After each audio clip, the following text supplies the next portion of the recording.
Every team, every topic, everywhere. This is Believe. Don't let your decision paralysis demon keep you from watching something great this weekend. Subscribe to ScreamShare, the newsletter that serves up a 5-minute breakdown of the best horror available on streaming. I'll have essential weekly movie picks covering new films, classics that you need to catch up on, and a movie that's always streaming for free. So subscribe now, and you can even be part of some frighteningly fun watch parties we're putting together that'll let you be part of the conversation. So click in the link in the show notes or go to screamshare.beehive.com. That's screamshare.beehive.com, and make sure you whitelist your welcome email so you can get all the latest news and updates. And now the body count continues. Ladies and gentlemen, boys and girls, Dying Time is here. That's right. We're talking about Papi Gudia. I'm not sure how it's pronounced. On Kill by Kill. Well, greetings and salutations, Internet. It's your old pal, Patrick Hamilton, coming to you once again from the heart of India. This is the Kill by Kill podcast, where we're dedicated This is the Kill by Kill podcast, where we're dedicated to celebrating the least discussed component of any horror film, the characters. And of course, today we're going to unpack all the goriest or not particularly gory details of Papi Gudia, or basically Bollywood child's play, in the hopes that a person who is exactly the same as they were in the other movie, their untimely end is just the beginning of the jokes we might make at their expense. And as always, there's only one person I trust to work the pedals while the doll drives the car over an unhoused woman for petty fucking reasons. The one, the only, Gina Radcliffe. How are you doing today, Gina? You know, Patrick, if you had asked me 2 days ago what the best movie of 2026 I have seen was, I would say The Odyssey. Sure. But now, after watching Papi Gudia, Christopher Nolan, just amateur, just cannot stand up to the artistry of. Hold on. Let me look this up. Mm-hmm. Lawrence D'Souza. Lawrence D'Souza.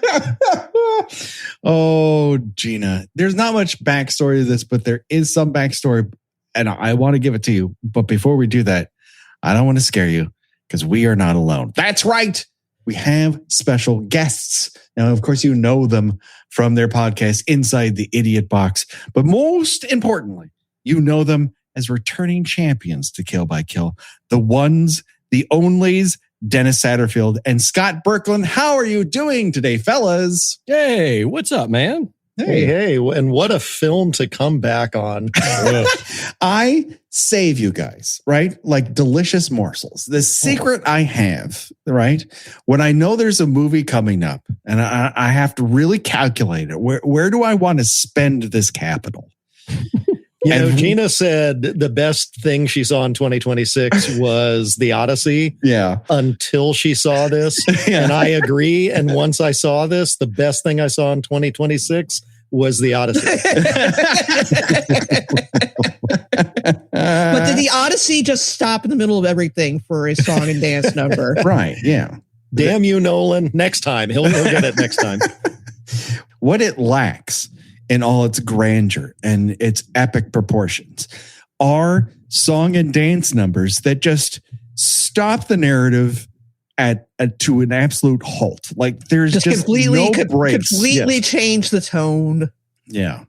If it had practical pigman effects in the middle of it, I wouldn't have been surprised though. So it had that in common with Odyssey. It's quite possibly the only thing missing.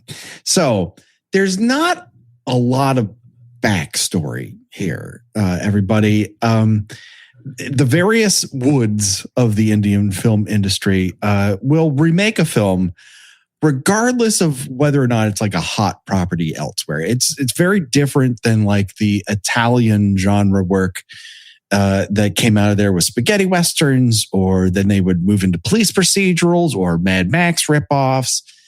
They went with what's hot. And when it comes to the various Bollywoods or Tamal Woods, they will just go with whatever they get pitched that they think is a good idea.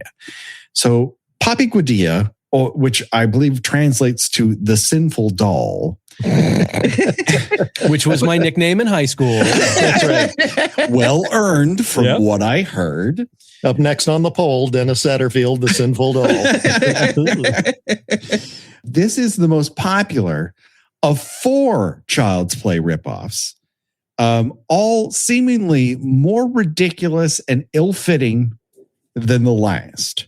But for whatever reason, this remains like the most infamous or famous or at least accessible to us in the West, partially because it was the first and partially because the lead actress here, Karisma Kapoor, would go on to have a massive Bollywood career. Oh, she was huge. Yeah. I looked her up on Google and was like, wow, she's like 30 feet tall. I can't believe how huge she is. This enormous woman will kill us all. Her footsteps alone, nevertheless, her career. But yes, so I think that's partially why it is lived on. I did look at some of the other ones just to get a sample of it. I don't know it's going to get better than this, but if this is our biggest episode of the year, you guys are coming back for the other 3, I'm assuming. Oh, please. This was a trilogy? Please. It's a trilogy because there's 4 of them. That's right. It's a quadrilogy. Quadrilogy. There are, to be fair, so many unanswered questions with Papi Gudia, so I can see why they would continue. Well, the wacky thing is they're all remaking the same movie. They're all remaking Child's Play. So there's no extension of this. They're simply doing Child's Play in another regional language of India. Maybe Lawrence had a thing like Sam Raimi, in Evil Dead, where it's like, it's really not a sequel. It's kind of a reboot. Yeah, exactly. This movie was made in the year of Scream 1996. That's 8 years after Child's Play landed in theaters here in America. Looks like it was made in 1983. Right. I had that same note. I was like, boy, Michael Jackson Thriller was all the rage. And as you might have noticed at this point, when we're bringing up how odd everything is, it is butts to nuts fucking bonkers. Yeah. It's without a doubt one of the wildest watching experiences I've seen this year. And yet so much of it is just directly lifted from Child's Play. But with like 75% more zoom shots. Oh, God. Yeah. Exactly. It's a lot more people looking straight down the pipe of the lens. Yeah, the snap zooms on this are proof that they don't cost nothing. So they figured that out and then some. And what the original Child's Play lacked was moist, heavy breathing on the soundtrack. Yeah, exactly. And on every snap zoom, not only the moist, heavy breathing, but for some reason, the sound cue for when the time machine in Back to the Future reaches 88 miles per hour. Yeah, yes. For like half the movie, I was going, what is that sound? And then I was like, I think it's the time machine going in time. Am I supposed to be loading power Tower 1 or Tower 2? Oh, wait, it's either that or one of those sheet metal thunderboards that Foley artists use, but they're just running their nails down it as opposed to using it correctly. If you were forced to drink every time a lightning strike or the sound effect happens in this movie, you would be dead and your corpse would be wasted. You'd be nothing but a rotting liver. It happened a lot. And I was watching, and just for our listeners here, there is no dubbed version of this movie. So we had to watch it with captions. So F you, Hamilton. Wait. You had captions?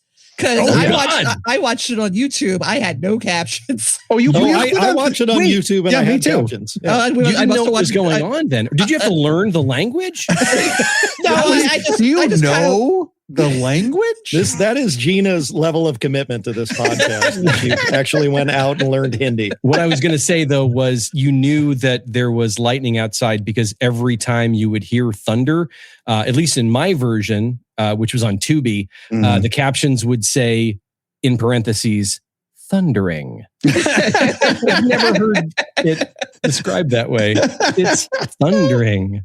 Thundering. Now, hopefully for all of us, we got the opening credit here. Oh boy. Yeah. I was so hoping you would share this. Because it is the most difficult type I've ever been forced to read my entire life. I don't know who, their design was their entire life and they decided to go with this, which outside of this, the only time I've ever seen it was like advertising penny candy. What the fuck is this type? It was English desperately trying to become Hindi, is my theory. It's trying to will itself into another language. But it reads as follows. The story idea of the film is to create positive feeling in children, which will make them careful against similar situations in the future and also to warn them against blind faith or surrender to alien things, be it a doll or computer, toys, robots, etc. etc. You want to leave yourself wiggle room, right? Yeah, you never know. So I have a theory on this, which is that there was some sort of educational grant that was available if they could prove that, there was educational merit to this. So, right. It's just a theory. It's a public service to watch this. Yeah, exactly. This movie. I didn't think it at the time, but as the film progressed and so much of Michael Jackson's Thriller is kind of regurgitated into it, I wonder if they were trying to do that preemptive thing that Jackson put in front of Thrillers, like, hey man, I don't know anything about zombies and I don't believe in black magic. And this is absolutely wrong. But also I wanted to be a werewolf. So. The one thing I will give him, there's at least one scene that is Michael Jackson heavy, I guess you could say. It's I don't know what it is. We'll get to it. It's some sort of talent competition. But the outfits, that's my favorite part of the whole movie. The outfits are shiny enough that I went and I looked up Michael Jackson 1996, and he was at the height of the History tour. Oh, sure. So I was like, okay, now I get all the shiny outfits because that was when he was in all of his shininess. Sure, absolutely. But I am surprised that they didn't release this with that entire preamble on the video box, because I think that would have moved units. Yeah. I would have rented the hell out of this as VHS had I seen that. Also, just before the credits roll, this episode that we're doing right now is also dedicated to my mother and father, who hate what I've done with my life. I was going to say, just the sternest pictures of them just like staring at you like you bring shame to our family. They're probably looking at that like cocked up Lawrence name that he gave himself. Like, Lawrence D'Souza, we raised you better than that. If I remember correctly, the picture of the father was that like a painted picture or something? And it was very young. And then the mother was like a photograph and she's older. Yeah, it definitely is two different eras of remembrances of those parents. So for whatever reason, unless mom was robbing the cradle or something. Who knows? True. What are the odds younger guys? That was his way of saying both my parents leapt into doll bodies? Based on a true story. Oh, man. Lawrence's silent plea for help. If my parents approach you as dolls, do not put blind faith or surrender to them. That would be tell them no. My father was the most incompetent child murderer who ever lived.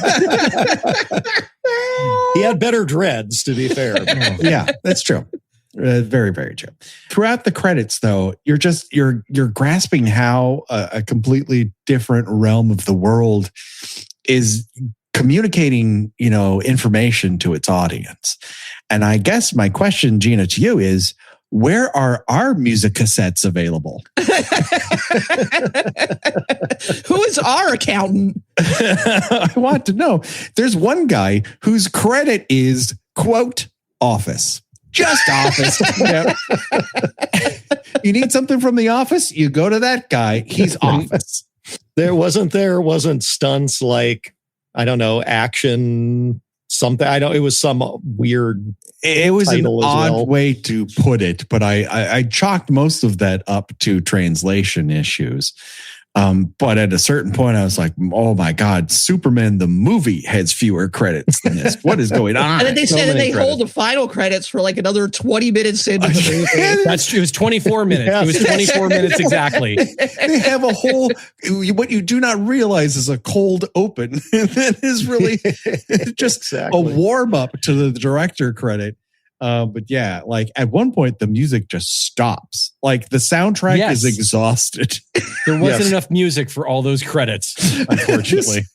I hope you made enough. Well, I made 8 minutes and 58 seconds. Shit, this is 9 minutes 23. We only paid enough licensing money to do it once. Oh boy. I have a question before we move on from the credits, which were bountiful. Mm-hmm. They did, as they were going through, they were mentioning, special appearance by such and such actor, guest appearance by such and such actor. And then one of them was, I don't know if you guys caught this, friendly appearance. Yes, I saw that. I love that. I wish Chucky Kapoor. I wish American movies would adopt that credit. Yeah, it's friendly. Yeah. I only agree to angry appearances. Friendly appearance by Dwayne "The Rock" Johnson. Yeah. He brought the baby oil and he's not afraid to use it. He's smiling the whole time. So the movie opens and we learn that the locals aren't happy. Someone has been kidnapping children and not for ransom, which would be okay. At least make it worth the trouble. Right. That's right. Yeah. And they are rock throwing mad. That's right. They are willing to throw rocks, and the superiors are not exactly thrilled about this. There's one guy who seems to be semi in charge of this case, but it only happened recently. So it's all been dumped in his lap, and his superior comes in and is like, "You've got to figure this out, or otherwise you're going down, and I'm blaming it all on you." And he's like, "I don't know. I get paid by the butt. Cigarette, please." Oh my God. He puts a cigarette. He lights a cigarette, puts it in his mouth before investigating the sound of someone breaking into his house. That is true. That did happen. I noticed that too, Gina. He loves to smoke. It's a cigarette. And then throws that lit cigarette down on the floor of his own house. That's true. Yes, that is true. Although, he is. So we're talking about Yadov, right? Yes. Yeah, know the names of the characters. Well, they came up in the credits. Oh, good point. He did make a friendly appearance. When I go down a rabbit hole, my friend, I go down a rabbit hole. Bless you. So have you guys? I should know this, but have you done Trog ever on the podcast? No, not yet. No. So Trog, which was the last movie that Joan Crawford did, is an absolute dreadful schlocky movie. She is acting her way through it like it's Hamlet. Uh-huh. Like the level of commitment it's like breathtaking. And I don't mean that sarcastically.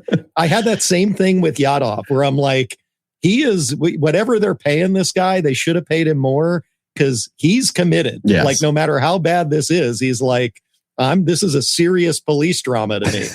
And the movie that he's in is a serious police drama.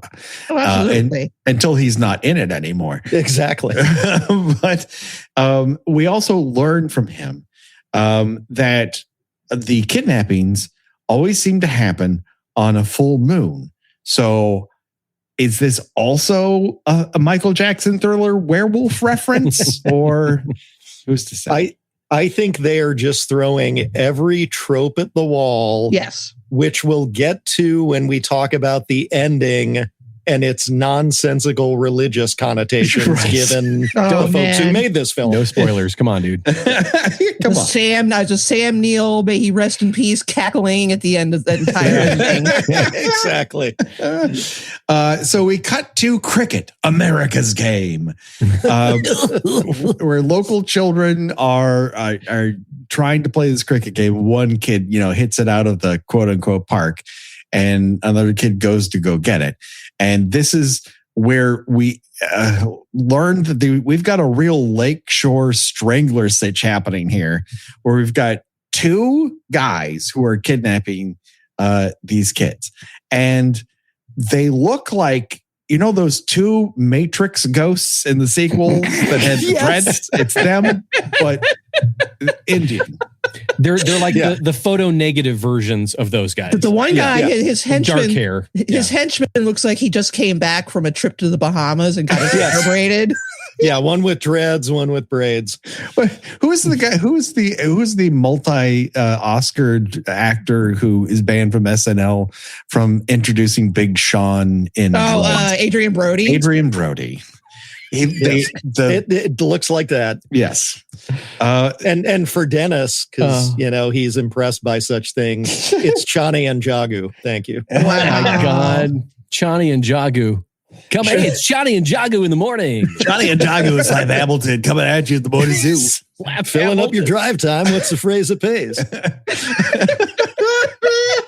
The sinful doll? It's sinful doll time. Hey, you know what that means. Chani is basically our Charles Lee Ray insert character here. And that means he's in charge of the duo. And at one point, he says out loud, "I can see our success." And that's great. Have you seen a mirror? Have you seen That's all you're seeing, my friend. What is Manos Hands of Fate if it's just one finger? Because that's what he's dressed in. I saw that and I was like, does he got a Manos robe? He is running around town. How have they not caught this man? The master would be pleased. He would be the only one, because there's no way this guy is slipping in and out of children's bedrooms and whatnot. He's just kidnapping them in broad daylight. Yeah. Yes. Wearing a muumuu as if he's a downstairs neighbor during, Three's Company. Mrs. Roper? As long as he's inside, though, he does seem to have some supernatural power over light switches. That's true, yes. The lights always conveniently go out before he nabs a kid. Even when he's outside. He says, all we need to do is kidnap one more kid to, quote, rule the world. And they had one kid left till retirement. Right. It's one last job. But how do you collect 13 children's souls and then, quote unquote, rule the world? What is your plan? How does this happen? I don't think he's going to rule the world. It seems like at the most they'd be ruling 13 dead children. Yeah. Right. And so Chani and Jaku, they're foiled from this latest kidnapping by an unhoused woman who sees them shuttle a child under a blanket into their van and then's like, "Hey, give me that kid back." And then the kid runs off and they're like, "Oh, foiled again." But Jaku will pay for that mistake with his life when he's stabbed something fierce with a real fancy looking knife. And he looks surprised too. Yes. Like, you? What? But I've been so loyal. Too, Chani. Yeah, too, Chani. But this unhoused woman has gotten a pretty good look at Chani in particular. And so she goes out of her way to go to the police station. God love her. And they're like, "Okay, we're going to get me an easel. Get me as big of a piece of paper as you possibly can." And instead of like categories or whatever that's putting up there, this guy free hands a whole fucking police sketch. And God damn it, this dude nails it. Yeah. Dreads and all. He did get the dreads correct. Yeah. It looks like the best portrait of this guy possible. So how he's ever going to get out of this one is a mystery. But they absolutely paint the town red with this asshole's picture. Cut to the greatest scene of all time. A children's quote unquote talent show. And Patrick, like I told you in the text message, some say they're still filming that scene this very day. There is no lack for children's talent in wherever they are. And that talent seems to be getting up on stage and strutting around for a little bit. Yep. Or just spinning in circles with like an angel costume on. If you were thinking to yourself, I need 30 good seconds of a half-assed Charlie Chaplin, this is the talent show. But my favorite part is both the cutting to the audience very politely applauding, and then Chani, like a zoom in of Chani like sizing up which one's going to be his next victim. This is a buffet for him. But no one notices him. That's hard for me to believe because the talent is not that riveting. There's one kid is just walking around the stage, lip syncing to I Am the Wanderer. It's as good as I just described. Yes. The next kid is funky. Here's where that shiny Michael Jackson history tour clothing comes in. Yep. Yeah, it's a performance that doesn't entirely convince me it's a child. More like a very short adult who they've like, no one will notice. Oh, it has vibes of what was that dude that was a meme for a while, Little Superstar? It's got that written all over it. Yeah. And then finally, the last kid that goes up there is dressed like, once again, we're back to the Future. It's Michael J. Fox from the first Back to the Future. He's just head to toe acid wash. But this does not keep him from getting got because Chani absolutely snatches him up and just puts him in a blanket. And he's just walking down the street with this 9-10-year-old boy bundled up in a blanket. Yeah, does he hold on to kids in such a way? Is there a Vulcan child grip that just renders this youngin incapacitated? Kid's not like screaming. He's not struggling at all. So, yeah. It's just this happens. Maybe it's one of those things where you drape a towel over a bird cage and they go to sleep. Maybe that's what it is. You put the blanket, swaddle the child close to you, Chani, and he'll stop wiggling. He just goes to sleep. Yeah. Like as Gina said, like he's out in the streets just walking with this kid under a blanket. Yeah. And the police literally walk past him.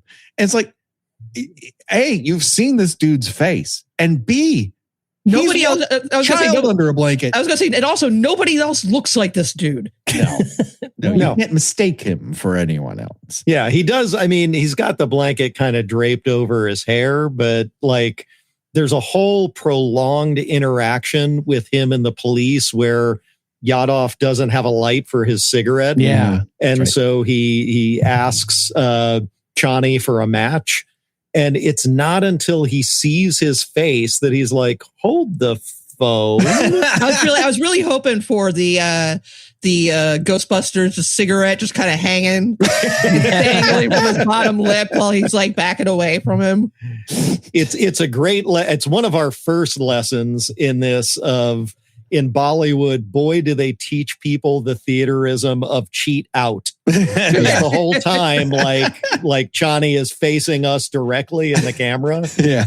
And, so that I guess we can tell that Yadov can't see his face. Right. Yeah. But the rest of it is so weird. And the fact that he won't turn around and face him, that you're like, really? Your radar's not going off this much? But and that's the thing. Like who's the police guy's? What's the police guy's name? Yadov. Thank you for remembering any of these characters.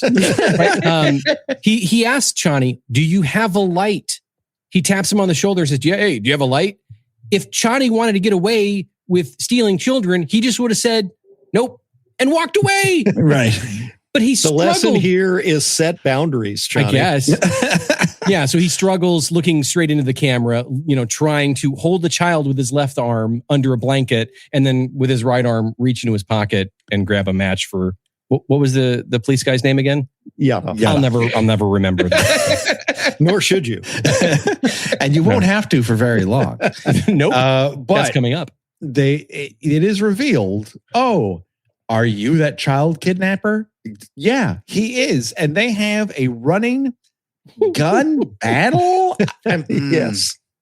It's a lot. At some point I began to wonder, how many bullets do these revolvers have? They're never reloading, but there's always plenty of bullets to shoot. Yes. and they're always going wide. So yeah, and they're like 10 feet away from each other the whole time with stormtrooper like aim. Yeah, it's like that. I think there was a police squad episode where they're just shooting at each other, and it's like they're like 3 feet away from each other. The Golden Girls had more convincing foot chases than what's in this movie. But finally, Chani is chased into the green card department store. Departmental store. Oh, that's true. It's very departmental. And it is a collection of things. But before he gets in, he is grazed on the calf.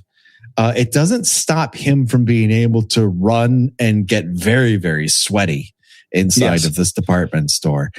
And it's a lot of cat and mouse and, is that cat even look? That cat's so distracted. It's basically a mouse running loose. But eventually Chani does get got. Yeah. And it's so sad because up until this point, Chani was my favorite character. But he's able to get up the stairs at one point, and the camera threatens an upskirt, and it's the scariest moment in this entire film. What are the odds there's like an entire subreddit dedicated to upskirt shots of Chani? Chani. It's like the people that freeze frame Anne Heche falling out of the shower and Gus Van Sant's Psycho.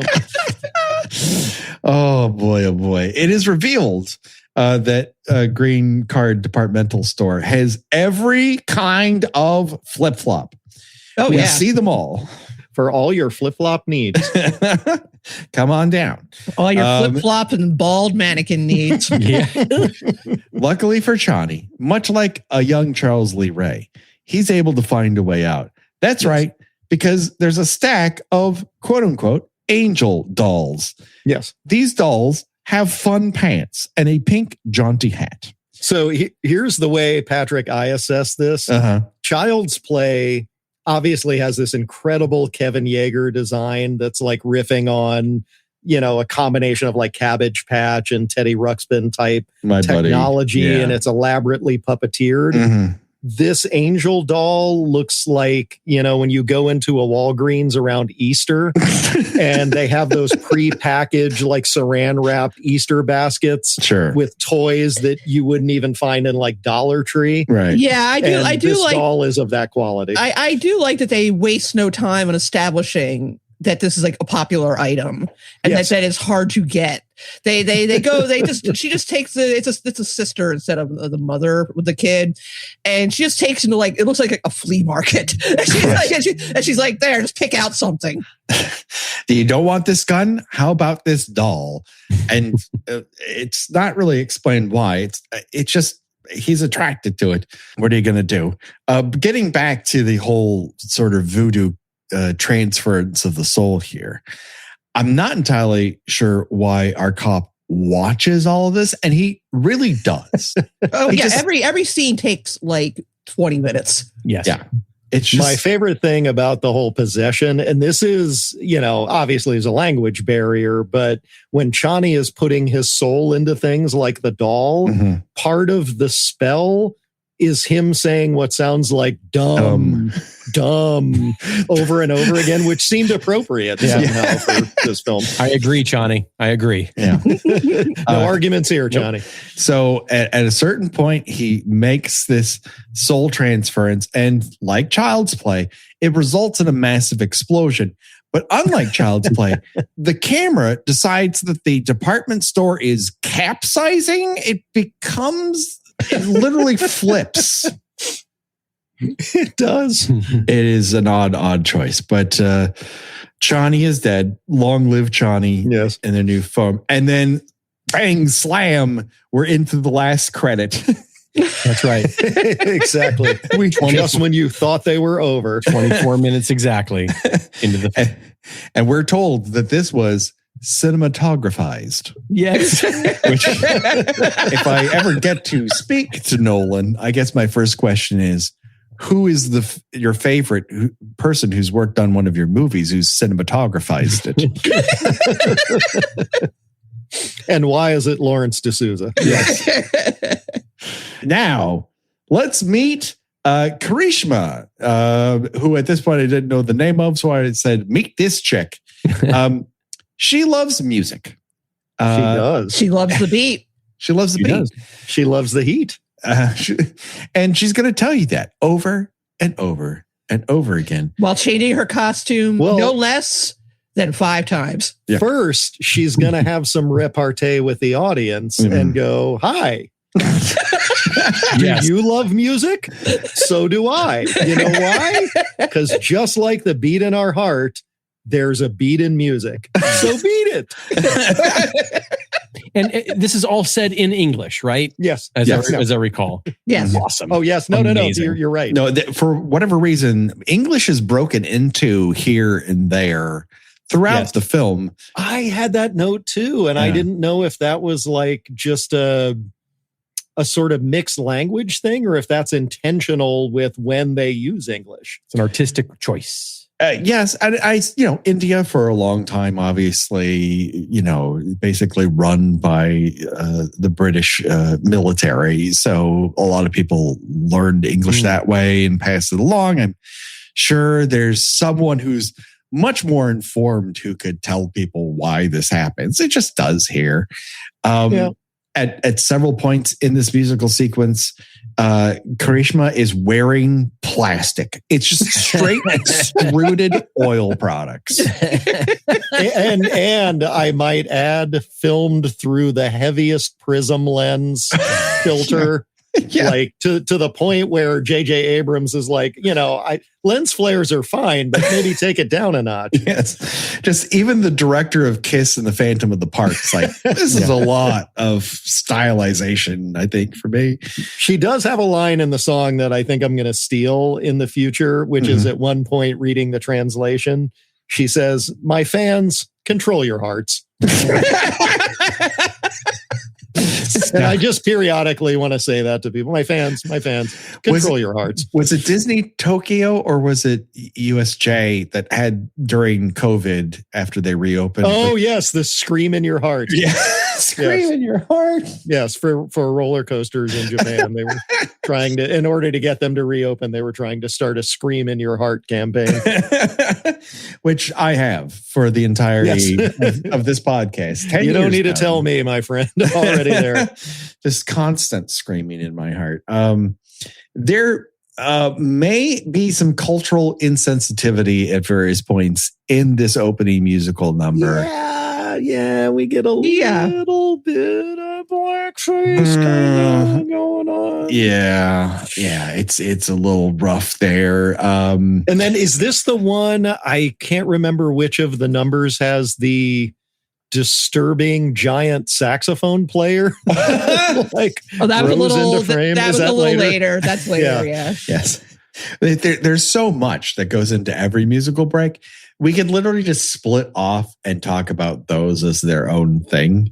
What was funny was I feel like these are the ones the moments I was the most forgiving of because it's like exactly what I would expect of a Bollywood production. Exactly. Like these are the times where I just lean back and I stop taking notes because I just wanted to take it in. Man, I'm just here for the ride, man. Right. And like there's, whether or not this makes sense, who fucking cares? That's right. I love the beat and the heat. They didn't all rehearse together by the looks of it. We know they're trying. This is when I noticed like, why isn't Child's Play 2 hours and 10 minutes? And it's because it lacks full-fledged musical numbers. It lacks like 6 if I was counting correctly. I think you are. If we had gotten a musical number between Chris Sarandon and Brad Dourif, I would have lost my ever-loving mind.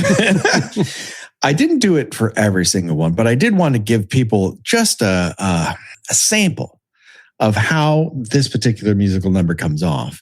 And I guess I would describe it as what if a Michael Jackson music video was actually him trying to make Karma Chameleon while high, and then in the middle of it, someone does the curly shuffle.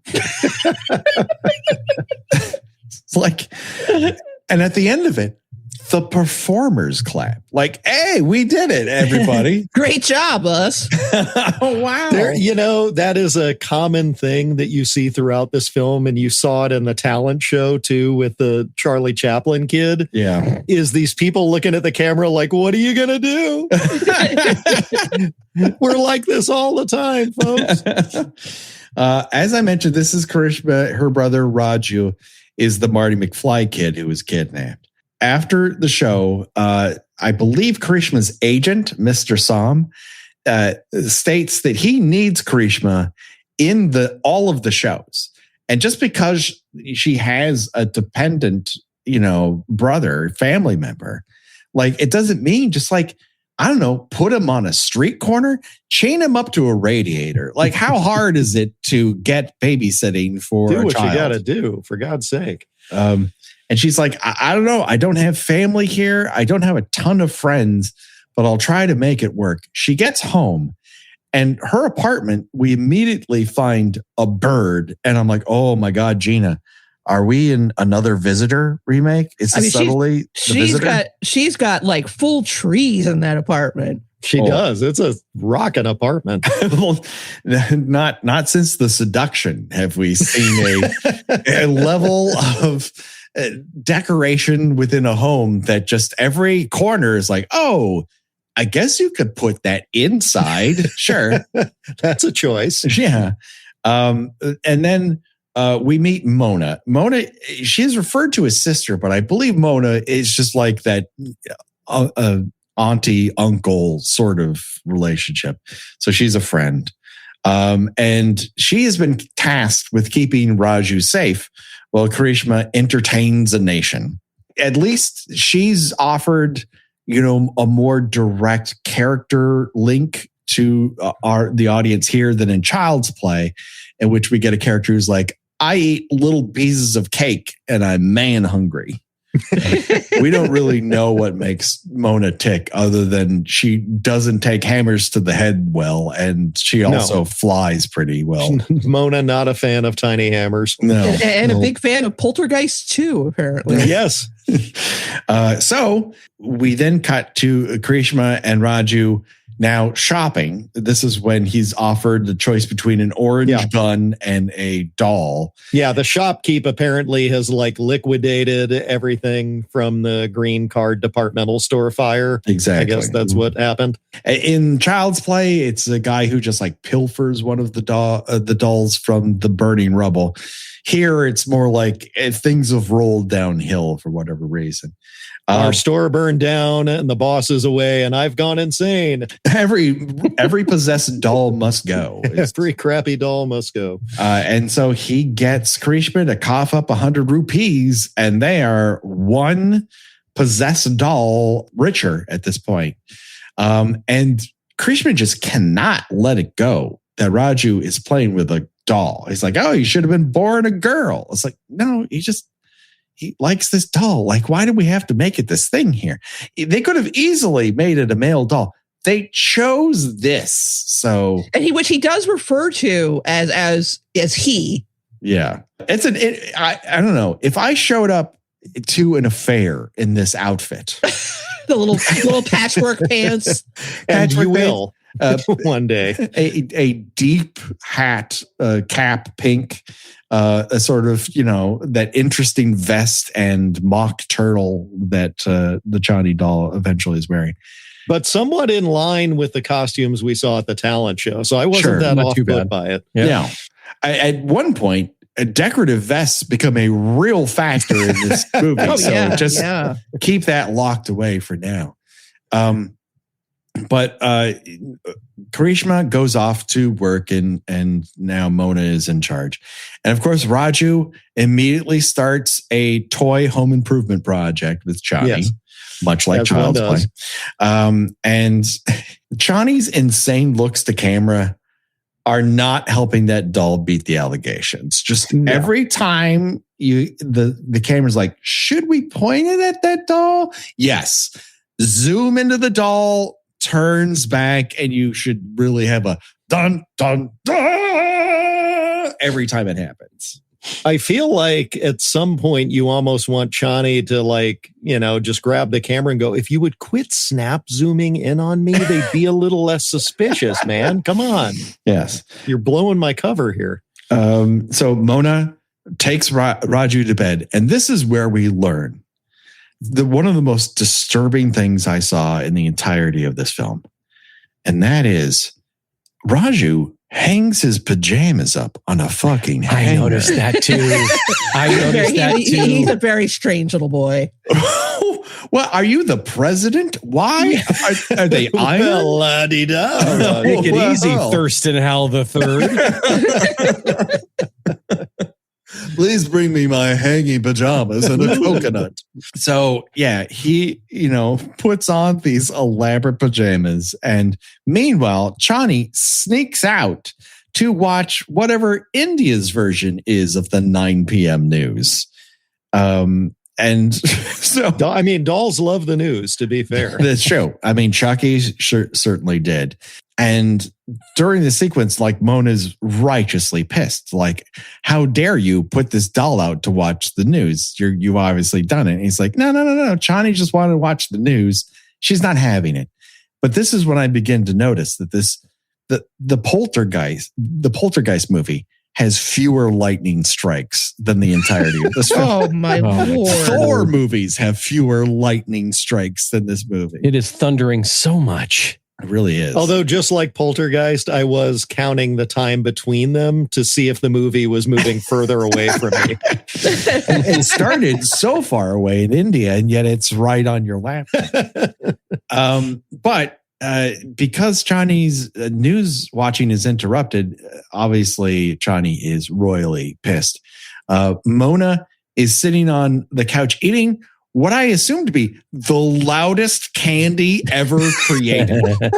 It is just broken glass and tacks. What is she eating?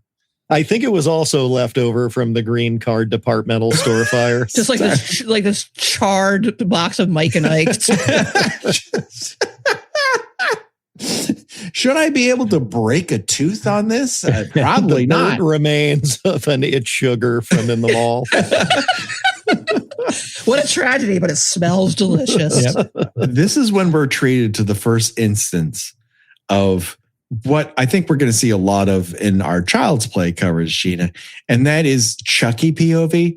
The difference here is Chani POV is a good 5 feet off the ground. Yes, the cameraman cannot be bothered. I was going to say that doll is about half the size of the kid. Yes.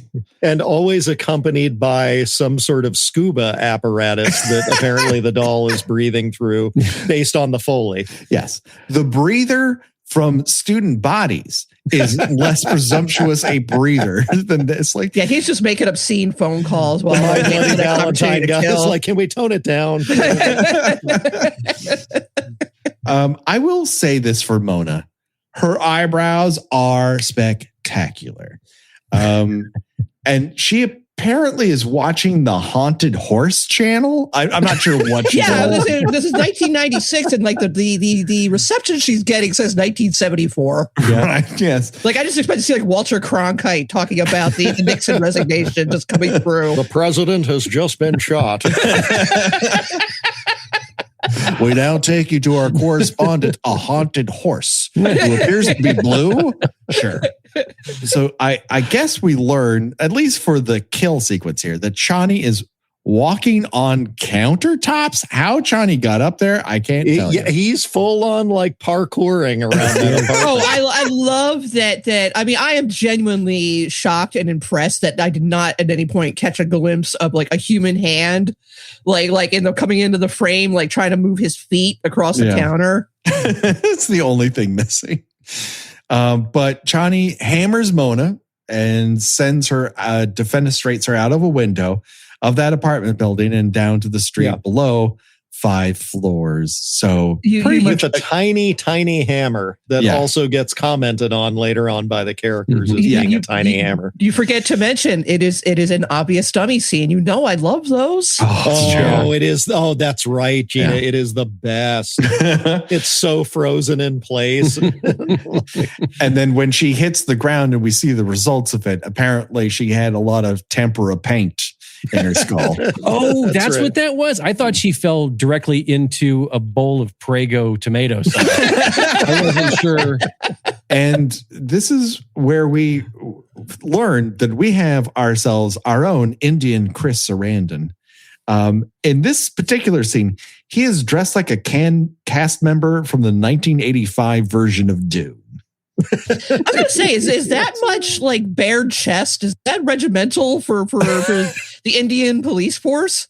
Yes. VJ plays by his own rules, much like a TJ Hooker, as it were. Yeah. But VJ's a good cop. I'll bring that up later. And yeah, they look at one another and are instantly smitten. Yes. Well, did you get that apparently they had been a couple before? Like that that comes up later in the movie. Granted, I did not get this until I read another. So I didn't know if that was a dream sequence, if it actually happened, or it happened concurrently. It was supposed to be a flashback. It's a flashback, his father did not approve of her being a dancer, even though it's basically Kids Incorporated level. Forming. The father's carrying on like she's working the pole at Cheetahs, and she's performing for this audience of grandmas. Can I just say a Kids Incorporated version of Papi Gudia would make me so happy? Oh my God, yes. I mean, technically, I think that one where an alien that we covered, Gina, on Patreon. Oh, where he was played by Isaac from Children of the Corn. Yes. And he sings Stuck on You. You're not supposed to taunt us with better films. Just so everyone is aware, VJ is wearing a brown-green leather jacket with esplanades. Also, he's paired it with mustard yellow pants. It's quite a look. Oh, yeah. He is rocking that shit. Yeah.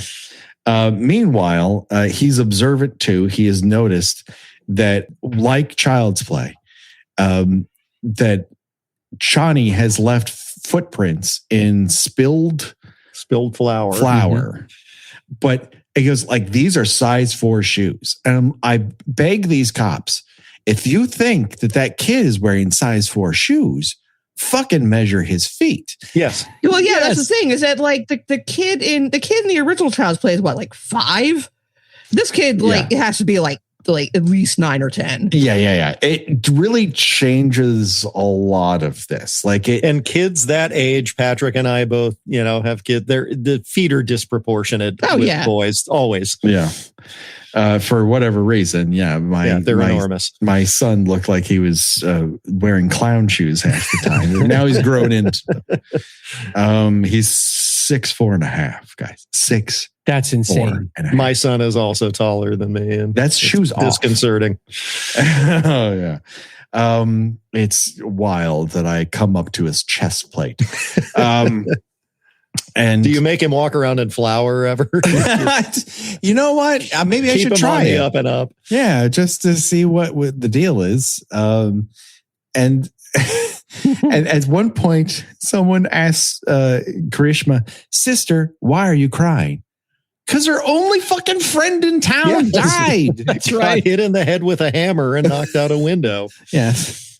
And so Chani hits everybody like Chucky does with the silent treatment when it matters the most. Obviously, no one believes that Chani is the killer here. So we're going to believe it's this kid, which is more believable when he's nearly in junior high.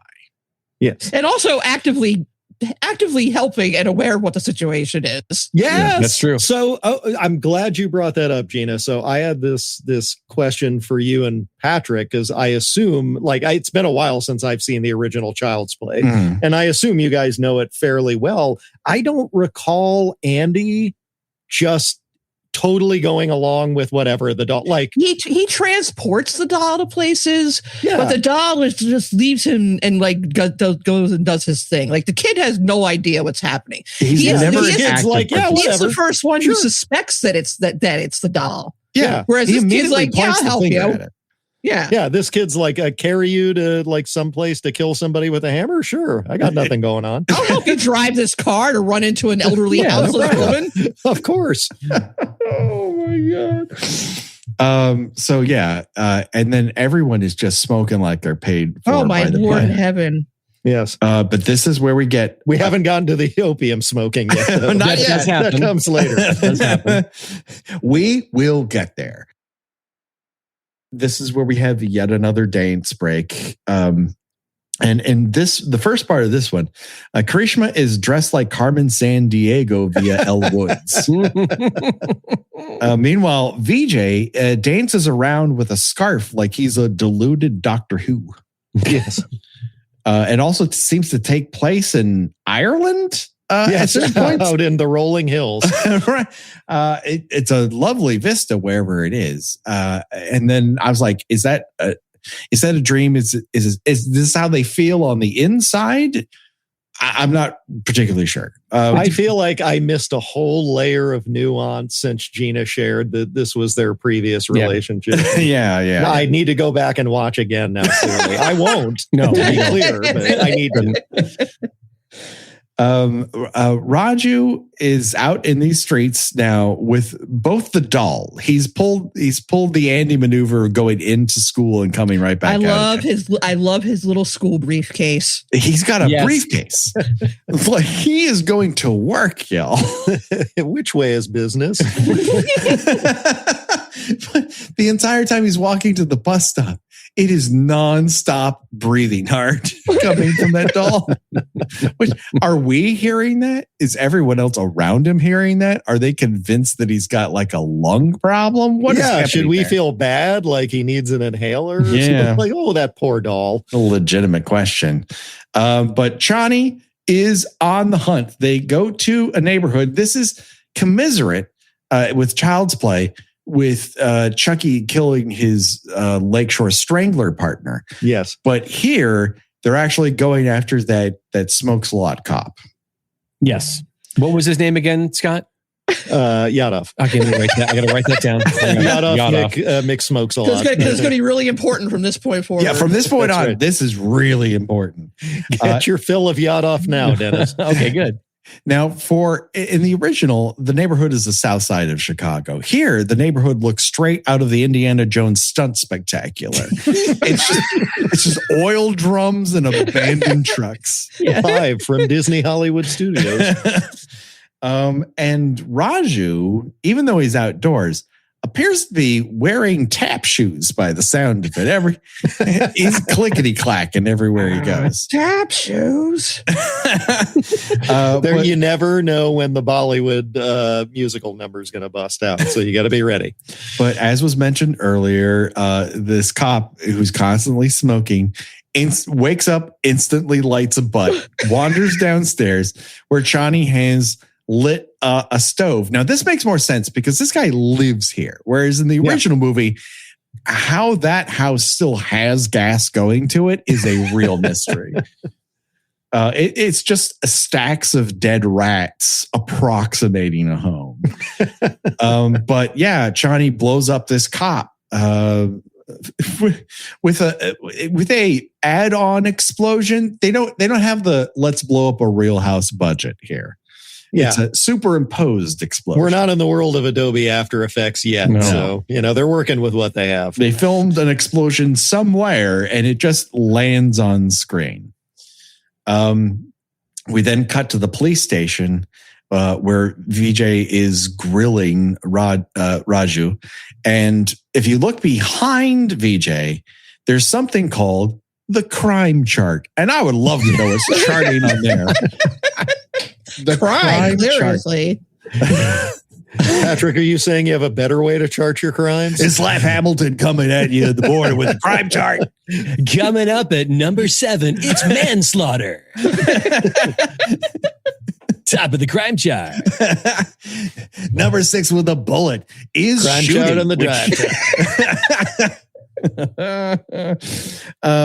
And so Karishma, kind of has a point here that Raju probably did not outsmart an adult cop and blow him up. I think it's a fair argument she's making. Yeah. But Vijay is motivated to accuse her brother of murder because, their romance didn't work out. So this is a way to deal with your anger. Now, Karishma's solution to this is to lock her brother in his room for a little while. But then she lets him out. We then this is a common theme. There's a lot of locking up of Raju that happens in the movie. Now we cut back to the cop station where the Inspector Alawalia is really on Vijay's ass. And this is where I wrote down, Saxahan is a good cop. Which obviously... He doesn't play by the rules, but he gets results. But he gets the job done. And that's the important part, Scott. It's what people don't realize. That's right. He has 2 things going for him. He gets the job done, and he's got 1 day left till retirement.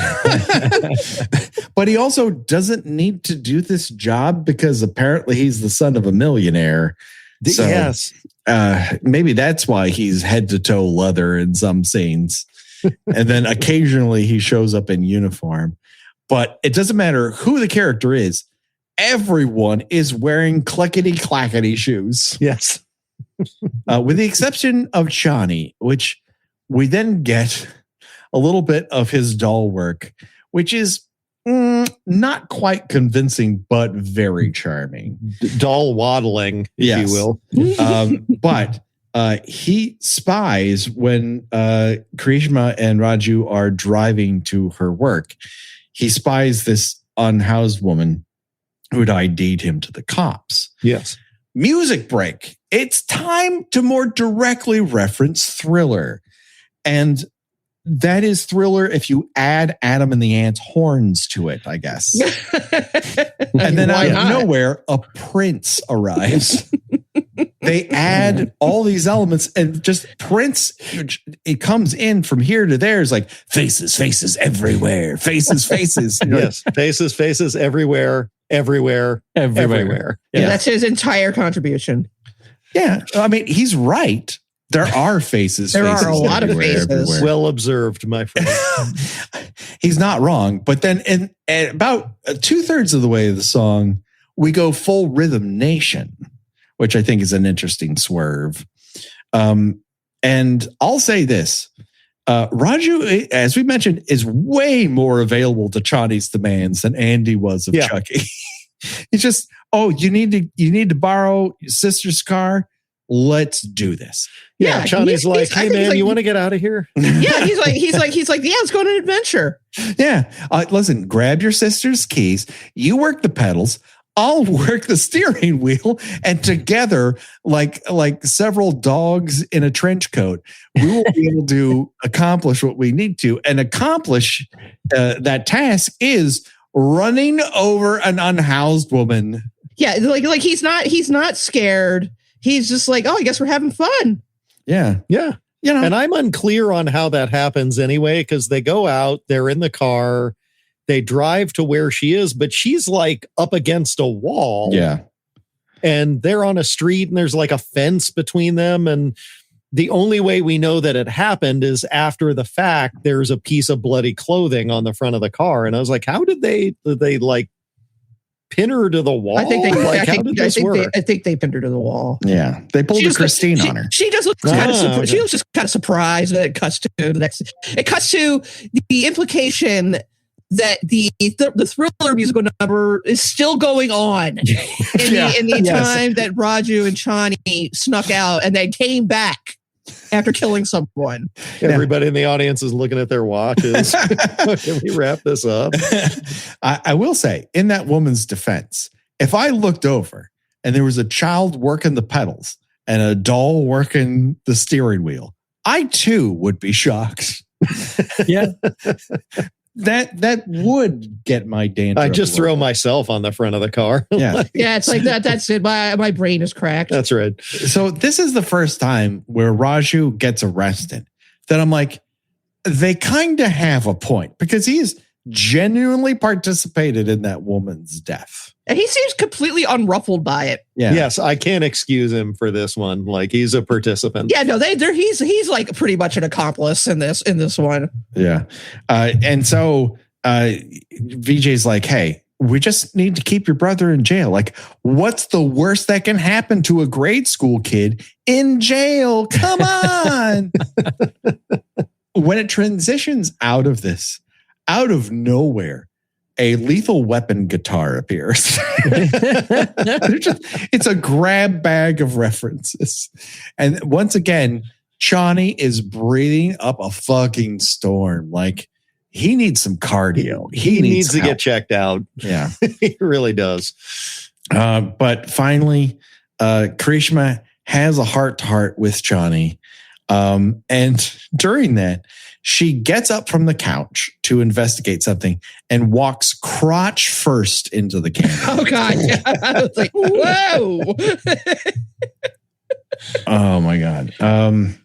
It really doesn't help that Raju has Swayze hair for me to take him seriously.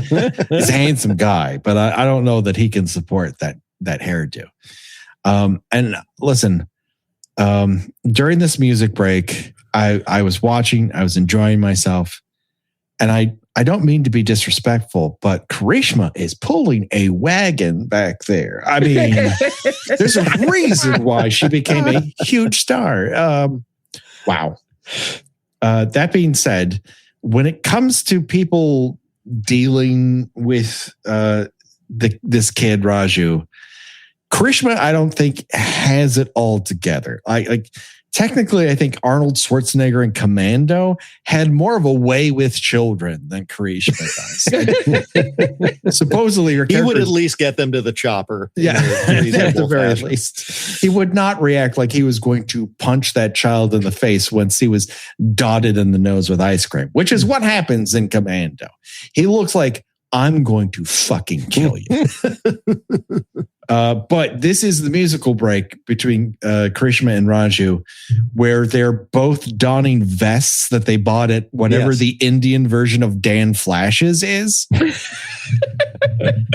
this is a weird one because it's like a two-parter where like the first part is Karishma, like she's trying to win him over. Yeah. And then it switches and he's trying to stop her from crying. Mm-hmm. It's the intent is very unclear. It's quite odd.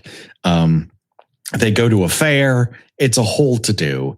But after this, Karishma she doesn't know quite what to do with herself. So she goes to the fridge. And this is where what the fuck happened to the side of that fridge? Yes, it was. I had the same note. I'm like filthy Fred here. Like, what's going on? Does it exclusively house black mold inside of it? What the fuck is happening in there? I wipe my hand in as much dirt as possible before I open my refrigerator. And previous to being hired by the theater, was she just exclusively laying down blacktop in the streets? Like, what is happening? Does she work in a factory? Is she greasing gears? What is haps there? It's very strange. It is a fifth hand refrigerator. So, this is when you get the sequence that is identical to Child's Play, where Karishma notices the box that the doll came in, and inside are batteries. Wait, hold on. How can Chani talk without batteries? So that we have a confrontation scene, and Chani's like, ha ha ha. It's not quite, I'm gonna murder you, bitch. And then Chucky it's not quite as aggressive in that way. But Karishma throws Chani to the ground And this is where we see one of the big differences between a Chucky and a Chani. Chucky has roll game. When he hits the ground, he tucks. He maneuvers. Chani just kind of hits the ground and that's it. Yeah, Chucky is puppeteered. Chani, they're just throwing a doll. They're throwing him. They're walking around like you'd like a little kid would walk around, and then just tossing him, from scene to scene. No, it literally is like a kid like putting their hands on his shoulders and just kind of waddling him, left and right to make him walk. The thing that made me laugh about the batteries in the box is she sees the batteries. And then she looks at the box shocked, and they like snap zoom in on a thing that says batteries included. I was like, is she shocked that they really included the batteries? Like, what's the message here? I think they're simply replicating what happens in Child's Play. It is a scene for scene recreation, essentially. And the camera does focus on the batteries included there. That's so funny. I think Lawrence, God love Lawrence, great Bollywood director, Lawrence. Mr. D'Souza. He's like, this is vital information the audience needs to know.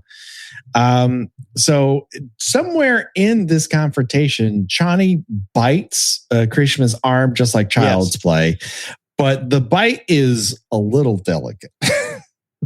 It's a little too neat for my little love nip. Yeah. Just very neatly rose. Like, I don't even see that doll having teeth, but okay. So at this point, Krishna's like, listen, my brother's innocent, even though he participated in one of these murders, but Vijay is not hearing it, possibly because I think his outfits are too loud. Do they have a chest pain in it? But this is where Krishna decides she's going to investigate on her own. So she goes to the south side of whatever town in India this is. And it goes just about as well as you think it might. Yeah, she's looking for the doll seller, the original toy seller of the doll. Correct. The peddler, as they are known in Child's Play. And so, like in that film, but she wanders into like a four-way checkers game that instantly turns rapey. Just like they go from checkers to rape real fast. Yeah, this disturbed me as a scene. I was having some problems with this one. For a horror movie, it's probably the scariest thing. It's like it's just I didn't care for it. Not that I should, but so they are about to attack her, and in wanders, of course, Vijay, and so he has a rock'em sock'em karate fight with three of the guys, whereas one guy is like, I'm going to hold on to this girl. You three fight that cop. I'm going to take care of holding this girl's shoulders, if that's okay. I will say what makes this scene work as an action scene is Vijay is in head to toe Chuck Norris levels of denim. Oh yeah, yeah. He's got those action slacks on. Oh, 100%. And so they have a karate fight. There's a lot of being thrown through tables and bookshelves that are shoddily put together. Keep that in mind for later because they love to destroy a bookshelf in this movie. But Vijay manages to shoo them out the door, and Krishna maintains, not being sexually assaulted, and that's where they run into the peddler, whom they ask, "Where did you get this doll from?" And he's like, they sold it off because that store got destroyed. The green card departmental store. Bum, bum, bum. It's all beginning to become clear. Yes. What is the point of being? I'm not entirely sure what the point of VJ being a cop is if he can't follow simple fucking evidence. He's at this point, he's like so anti the doll being the killer. And I kind of get why, because it doesn't happen in Child's Play yet. But here, he's seen a lot more evidence. But also, this is the moment where we get a we're back in love, baby music break. That's right. Where he's like, hey, I just want you to know I need to get you in a rickety ass swing and sing about our love for one another. I mean, that's how you do it. I need to jeopardize your safety, baby. Yeah.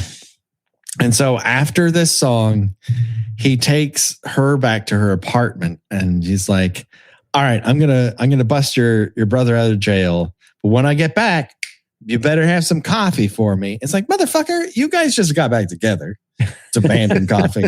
Fuck you. 10 o'clock at night. It's going to keep you up all night anyway. Come on. Well, it's going to keep him up all night regardless because like in Child's Play, Chani attacks VJ in his moving car. And it turns out that Chani is more of a strangler than Charles Lee Ray ever was because there's a lot of strangling happening here. There's a lot of strangling for a very long time. Yes. This is an inordinately long car sequence. Yeah. If you want to see cars barrel through fruit carts, check. You want to see this car barrel through a burning trash can, check. I love that this ends near the only white picket fence in all of India. I was so disappointed that D'Souza didn't bust out the two guys carrying the pane of glass. Like that's the only thing missing in this sequence. There are two things missing. And one is that VJ's crotch is never directly threatened. And that is what's happening in Child's Play. But now VJ doesn't have to be convinced because he's had a direct confrontation. He's strangled. Chani's trying to stab him through the back of the seat. We have a major car accident. So VJ runs back to the police station and then goes through the files. And here is another major difference between the two films. In Child's Play, the file has 3 pieces of paper in it. It's like, this guy was this is the investigation was 3 pieces of paper. Here, it's a good 10. And that's what's important. That's right. Solid investigation on behalf of the police department here. But it took him forever to get to that file. It wasn't even like locked up in a file cabinet. It was on like a bookcase full of other folders that he rifled through, looking at, taking out, putting back, rearranging for a good 7 to 8 minutes before finding the file he was looking for. So here's my question. Like if that big, filing cabinet bookcase thing, are there that many serial killers where they are? Like, how was it organized? Was it all was it Dewey Decimal System? Was it alphabetical? I hope alphabetical because that would mean he doesn't know how to spell. But again, to Child's Play, one of the only things in Charles Lee Ray's file was he's got a friend named Voodoo John. But VJ discovers that Chani also has a Voodoo Raghavan, who apparently is a big fan of ninja smoke bombs. He has an Ike Turner wig and he's bringing them back, baby. A lot more friends than Voodoo John ever did. I'll tell you That's that right. now. Like there's a whole setup there. And this is when I begin to notice that I think maybe the musical numbers are cutting the tension of this horror movie ever so slightly. Just a touch. Yeah. Yeah. Well, I mean, you do like to break up your horror with "Welcome to My Opium Den." Yes. Kind of the takeaway that I had from this whole scene. There's very few times I've wished watching a Child's Play movie. Oh, I wish part of this would just veer into the apple. And they find a way. So Voodoo Raghavan also, told Chani where his secret mojo doll is, which is a bad plan for both movies. But here, the mojo doll is a smaller version of the angel doll, but with a painted on mustache. Yes. That is, yes. Well, you got to know it's him, right? Otherwise, how would you know? And then Chani's like, I found your statue. I'm like, statue? Motherfucker, that is a smaller doll than you are currently. This is the best, stupidest thing I've seen all year long. The other thing that's great about this scene is that Raghavan tells Chani, hey man, like I taught you this demonic voodoo for like pure purposes. Yeah. To like do to good better deeds. humanity. He says to do good stuff. deeds. Like escort old ladies across the street. What are you using this voodoo for? No, it's the infamous, this death ray was for peaceful purposes. And he's like, hey, man, give that statue to me. And Chani's like, no, how about I break your limbs in a very unconvincing manner in comparison to Child's Play, and I stab it a little. Then stab you a few times. Yeah, just once or twice. But then, so he's dead, and Chani wanders away. And I wrote down, this dumbass doesn't even know Raju's actual age. I don't know what that's to. I believe it happened. Yes. Isn't that the 10 to 14 or like whatever weird thing he says about he's very how old he is? Age is like 4 fucking years. It's like, I think you should nail it down. You are a police officer. Surely that's got to be in your file. Yeah. Exactly. Good luck finding it. I mean, you got 10 pages, right? Right. So cast your mind back, everybody. You remember that scene in The Terminator when the T-800 stormed a police station? Well, now it's back in Bollywood form, and nothing much happens except one cop gets beaten in the head. Yeah, we had our brief moment with I didn't even write his name down, but I'm going to call him Johnny Comic Relief. Yeah. He was like our lovable, buffoonish comic relief sidekick, and he takes a bat to the head. Yeah, his job up until this point was to gulp loudly. Yes, exactly. Officer Khote. My apologies. This is a working actor. He deserves his character's name to be pronounced properly, and I feel like I'm just going to fuck it up. But he is clobbered to death with shoe? Fuck if I know. Was there random bricks sitting around? They don't really show it. I thought it was like a Negan baseball bat. Sure. Am I wrong? I don't know. Be. Why not? Yeah. I mean, listen, if you've got nails and you've got a bat, put those nails in that bat. That's the only thing I learned from Hobo with a Shotgun. And then the doll version of Chani, as it's chasing Raju, just transmorgifies into Mano's hands of Chani. And we've been told by Raghavan that like what's going on is he now has a physical heart. Yeah. When he's in doll form. And I was like, so a physical heart then eventually just turned you back into what you were before? And it's certainly not the Child's Play version of this. In Child's Play, it just means he has blood flowing, and if you can shoot his heart, he'll die. Like, every other thing that has a heart and you shoot it, it dies. So not sure why, if he transformed back into his human form, what he needs Raju for? Because he seems to have a lot more cooler powers in this form than he has previously. He's got those sweet ass dreads going on too. That's true. It's going to take him years to get there with Raju's body. Yeah, I'm just not sure what the point is of ripping off that much of Child's Play if you're just at the end going to abandon it completely. Right. But then we get a real tour of local warehouses because it's just oil drum after rickety table after this point. At one point, the warehouses of Madison County here. Yeah, there's just VJ and him have a long chase and battle. And at one point I wrote, why are there so many fucking bird noises?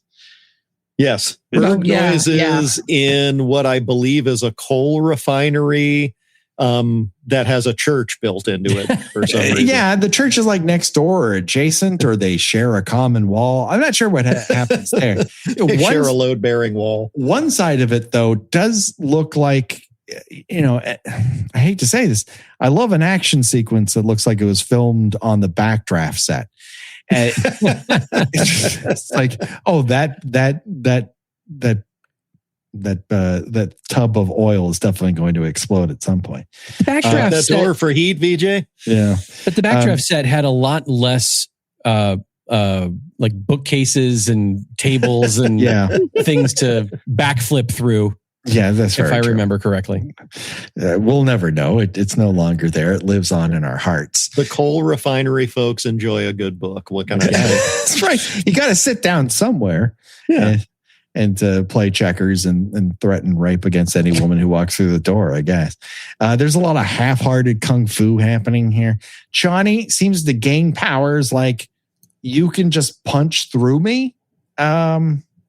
Yeah, he makes VJ like transparent at one he's point. He's like a hologram or something. Yes. Yeah, he's in a completely different film. I'm not sure why he's see-through. Did VJ become a ghost? And then VJ swings a sword at him, and Chani's head floats free off of his body and just cackles at him. Yeah. But Chani makes a simple mistake. I think we could all make it. And that is he steps on a random cross and cartoon lightning shoots through his foot. I mean, who hasn't stepped on a rosary inadvertently? I know I have. This sends him through a wall, and and now we're in a Catholic church out of nowhere. Yep. And a statue of a saint Ghostbusters him. He just like pew pew pew. Yes. Pew. Yeah. And so VJ is like, aha, I've got you, but he doesn't. He just gets his ass beat for another 5 minutes. Yeah. Until finally, out of nowhere, a cross falls out of the sky and omens this motherfucker in the back. Yes. So I teed this up earlier, and I know I'm being pedantic here, but India, like I looked this up, like 79-ish% Hindi. Mm-hmm. And then right below that, you get a major percentage that's Islam, and then just a tiny bit of Christianity. So like, what are the odds on this? But that's not a problem for Chucky necessarily. He's not a vampire. He doesn't shy away from crosses necessarily. This is all new and never mentioned before. They have reached the end of the movie, and Lawrence is like, how do we end this? And someone goes, have you seen The Omen? And that's right. They decide that's the way to go. He's a possessed doll's like a vampire, right? Same thing. Sure, same thing. And say less. This cross falls through the back of his chest and out through the front of him, and he catches fire. The next thing we see is a pile of ash, with a cross sticking through it. And my response is like, this is going to be a tough one to prove to senior management. That's right. Where's your dumb now, Johnny? Yeah. So I do appreciate that they give him a proper Christian burial. This is true. Yes. There's a reason why there's not a Chani too. Somewhere there's a British person watching it going, well done. Yeah. Quite. Any final thoughts on 1996's Papi Gudia? I have so many final thoughts, but I don't even know where to begin. Begin at the very beginning. It's a perfect place to start. I mean, like this is terrible, and yet I took so much delight in it at the same time. I agree with you. I found it fascinating. Equal parts boring and spectacular. The incompetence and the brilliance on display. It's hard to take it all in. I think it's absolutely unique, and I kind of want to find more foreign versions of movies we've covered, because I know there's a Philippines Friday the 13th, and I think my goodness, we got to put that on the schedule. If you ever find that, please don't call us. I own it on Blu-ray, Dennis. Oh, shit. Of course you do. That makes sense. I own Monos on Blu-ray. I can't point fingers. There you go. Scott, final thoughts. I think I'm with you guys. Like, I went into this going, it's so easy, I think, when you watch something like this to be like, haha, they're saying funny words. And, there's a lot of poorly cobbled together, English moments in the translation and the subtitling and stuff. But, if you disregard all of that, it's just a terrible film. Dennis, more true words have never been spoken. No, I don't know if I can. I got to say this though. I didn't watch the movie. Oh no. I inhaled it. I lived it. I am a Charisma Kapoor fan for life now. I just love her. She was amazing. What a dump truck. Anyway,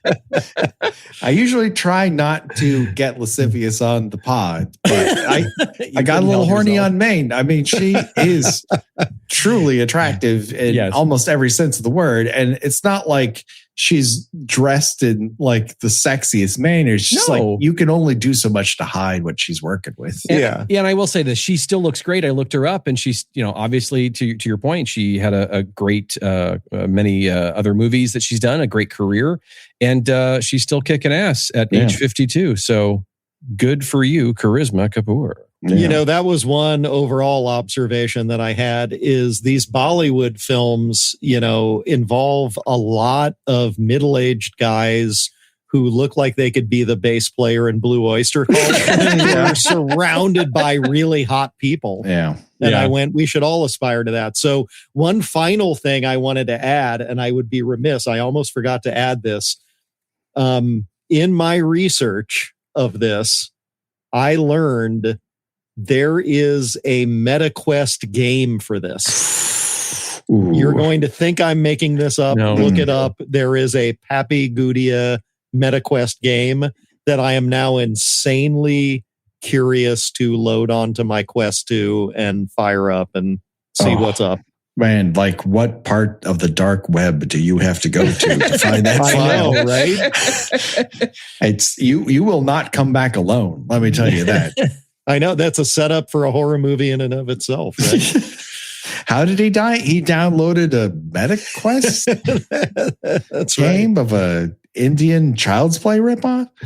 All right. Well, speaking of things that will haunt you, it's time to play Choose Your Own Deathventure, where we decide of the deaths in this film. Which way would you die and why? And they're not all that dissimilar, with one major exception, or two actually, from Child's Play. First, stabbed with a fancy knife, then hit with a small hammer, fall out of a window, gas stove explosion, run over by a doll, and that's driving a car? Sure. Broken bones, then stabbed via your own statue doll that has a mustache, shot to death, reborn into doll, transmogrified back into a dude, heart pierced by falling cross from the ceiling. Dennis, I choose you to go first.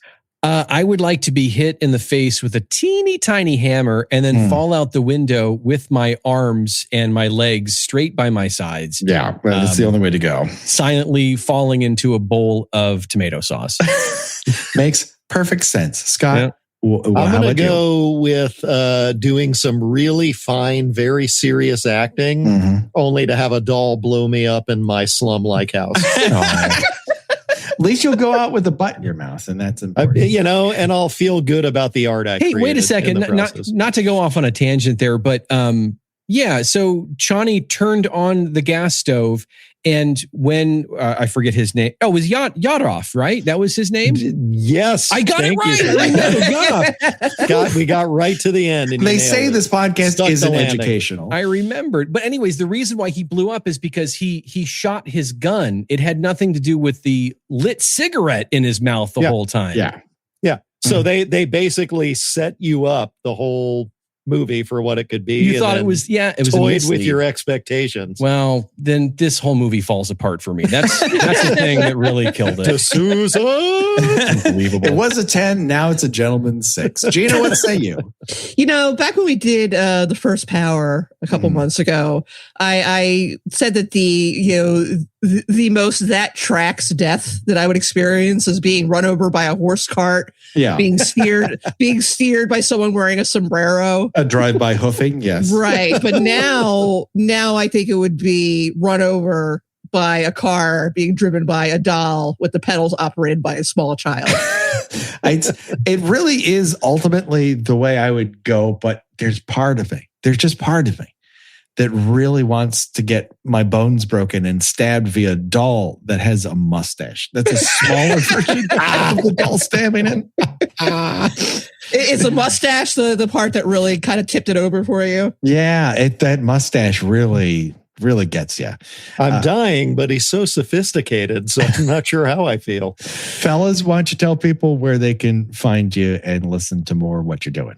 Okay, well, I think the last time we were on, we were about to release season 5 of Inside the Idiot Box, and we are still about to release season 5 of Inside We are nothing the Idiot Box. if not expeditious. It takes a long time for us to do our podcast because just getting our schedules together, and then we've got Josh Parker and Jeff Griffith, and I have to edit out all of the absurd comments that both of those guys make. So it just takes a long time to do it. But if you are interested in our back catalog, you can check out the Inside the Idiot Box podcast, where we talk about all kinds of old TV shows from the 70s, the 80s, the 90s, things that we thought maybe would be better watching them in the present day. And once again, Scott, spoiler alert, they're not. No, really. They're not. Thanks for backing me up on that. But if you want to go back and check that out, check us out on Apple Podcasts, Spotify, all the podcasts Inside the Idiot Box. Do it today. Gina, where can people find you on these here internets? Nowhere right now. Currently, I am noted. I am stepping away from social media, although I am around on Messenger, and I do occasionally pop into the podcast Discord. There you go. And that reminds me that if you're not part of the podcast Discord, you should. There's a lot of fun, horny people in there who recently have been deciding whether or not it's okay to want to fuck Jason Voorhees. And again, kind of a kid, everybody. Also, maybe a spirit of revenge. I don't know if he has a dick. It really depends. At minimum, he smells very badly. Oh, putrid. I mean, do you want to have sex with a fish toilet? He's available. Pond water. Yeah. It's a lot. But maybe the peacock version of Jason will be so sexy that it'll bring us back over to the other side. Who's to say? You can find us on various podcast platforms. You can talk back to us on Spotify or YouTube. You can email us at killbykillpod@gmail.com. If you rate and review us on iTunes and tell us what your favorite kill is that we've covered or not covered, I don't care. I'll talk about it here on the air. That's my solemn promise to you, the Kill by Kill listener. Don't worry, folks. The body count will continue. For myself, for Scott, Gina, and Dennis. Bye-bye, everybody. Bye. Goodbye. Later. There